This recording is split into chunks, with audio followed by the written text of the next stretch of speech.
In an ideal world, we could buy any game on any platform. Want to play Breath of the Wild on PS4? Sure. Want to play Last of Us on PC? Sure. But sadly, this isn't the reality we live in. Software moves hardware, and Nintendo definitely knows this. But a trend is developing in the industry right now which I'm all for.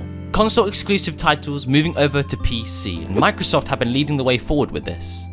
Many of Microsoft's Xbox exclusive titles have made their way over to PC.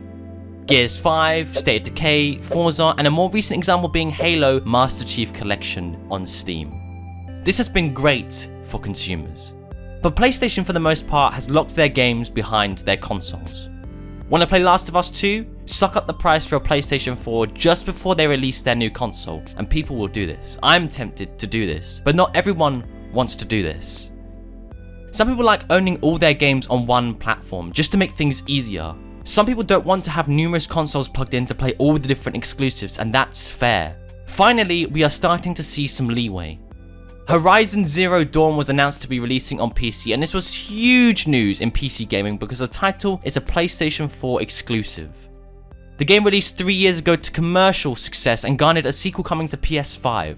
At last, people who don't have a PlayStation but do have a gaming PC can enjoy this title, if they can play it for more than 5 minutes. That's right, the game released and the title is, well, sitting below 70% on Steam due to glitches, crashes, performance issues, and more. How can a game that did so well commercially fail on the PC? They've had all this time and a lot of money to not only develop Forbidden West, but to port over Zero Dawn to the PC. And that's what this video is going to explore. We're going to try and understand where development of this port went wrong and how badly this may have damaged the chances of receiving more PlayStation ports to PC. This is the failure of Horizon Zero Dawn's PC port.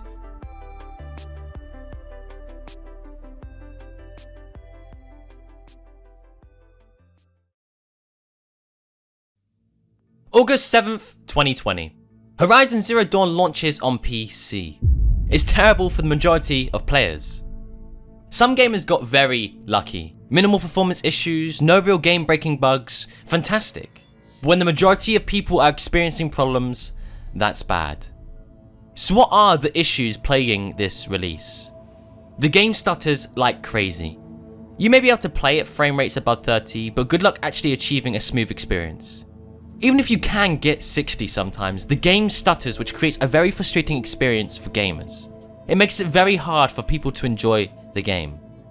The game also suffers from graphical glitches. Sometimes textures in the world or on characters glitch in very obvious ways, breaking immersion. This isn't much of a game-breaking bug, more of a minor inconvenience. But don't worry, because there are some game-breaking bugs in this PC port. What's more game-breaking than not actually being able to launch the title, because some people are struggling with this outright. Not a great experience.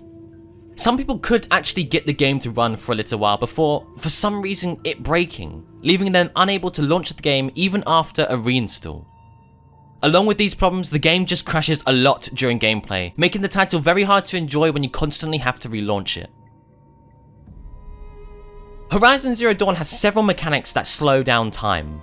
Concentration mode zooms in the camera and slows time to help with precise aiming. Using the weapon wheel slows down time, specific perks slow down time, but for some PC players this mechanic just doesn't work. People can still use the weapon wheel or enter concentration mode, but time continues to move at the exact same pace. This inconsistently broken mechanic puts many players at disadvantage when dealing with boss battles or numerous enemies at once, and it appears to be a lottery of who and who doesn't get this mechanic. You may think that all these players have quite weak systems that can't handle Horizon Zero Dawn. Wrong.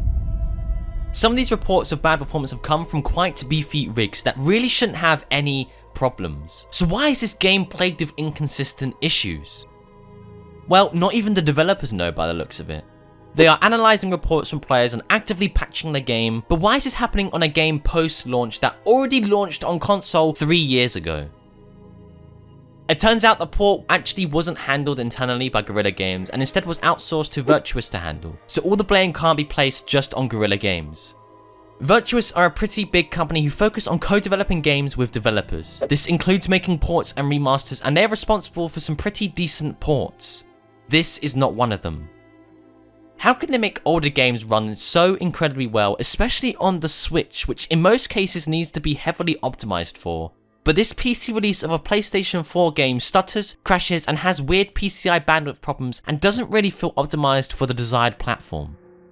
It seems they've not really tested the quality assurance of their product, and that's no excuse for a company this big. This title is representing Sony on the PC, and these poor reviews might turn them away from porting games over entirely. I hate to make this comparison, but Death Stranding runs in the same engine, Decima. Performance on that game has been incredible. The game hasn't really experienced any weird PCI bandwidth problems, but Horizon Zero Dawn has.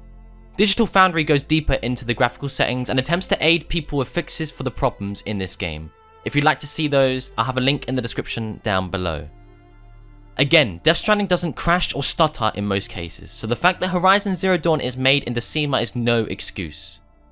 Kojima Productions, the developers behind Death Stranding, aren't even a first-party developer for Sony, and yet they were able to successfully port Death Stranding over to PC with minimal issues. But Virtuous, who specialise in porting games, failed to do the same thing.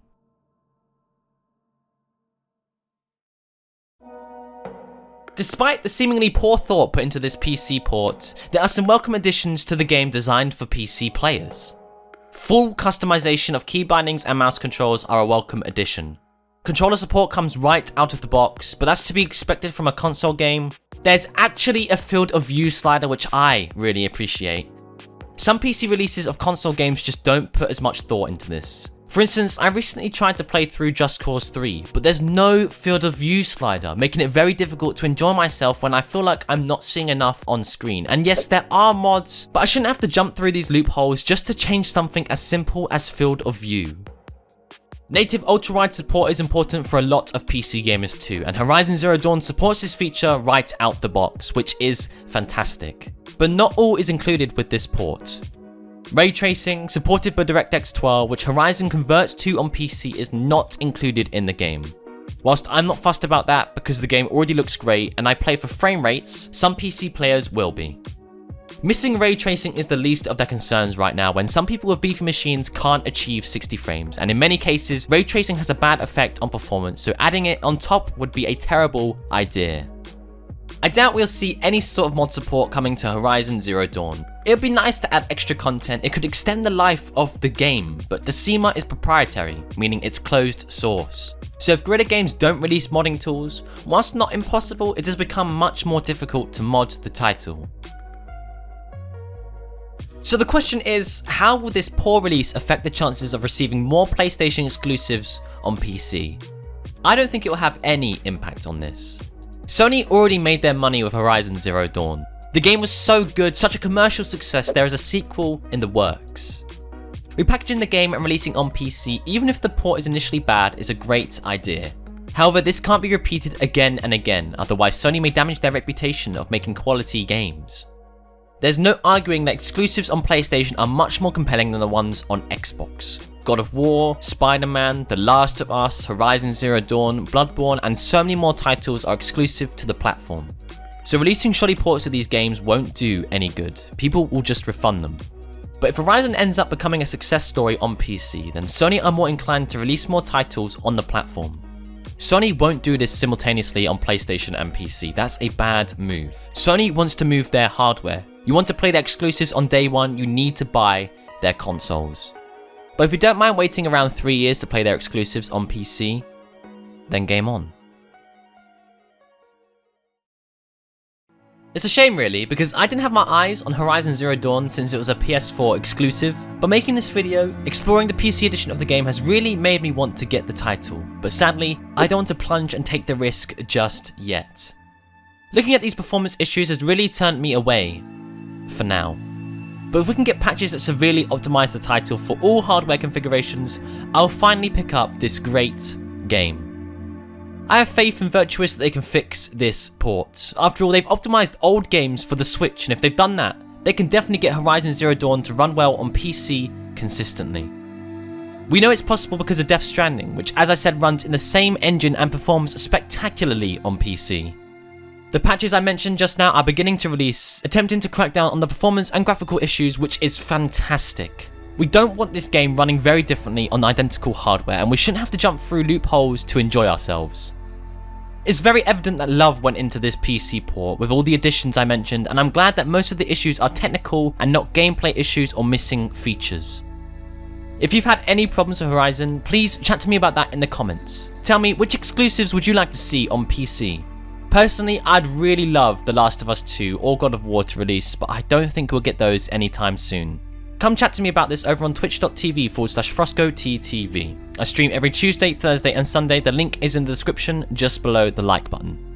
Thanks for watching the video. Subscribe if you're new around here to have my videos about gaming successes and failures pop up in your subscriptions. For now, you can check out the story behind the failure of Telltale Games or watch the fall of the Battlefield franchise by clicking one of the end screen cards now.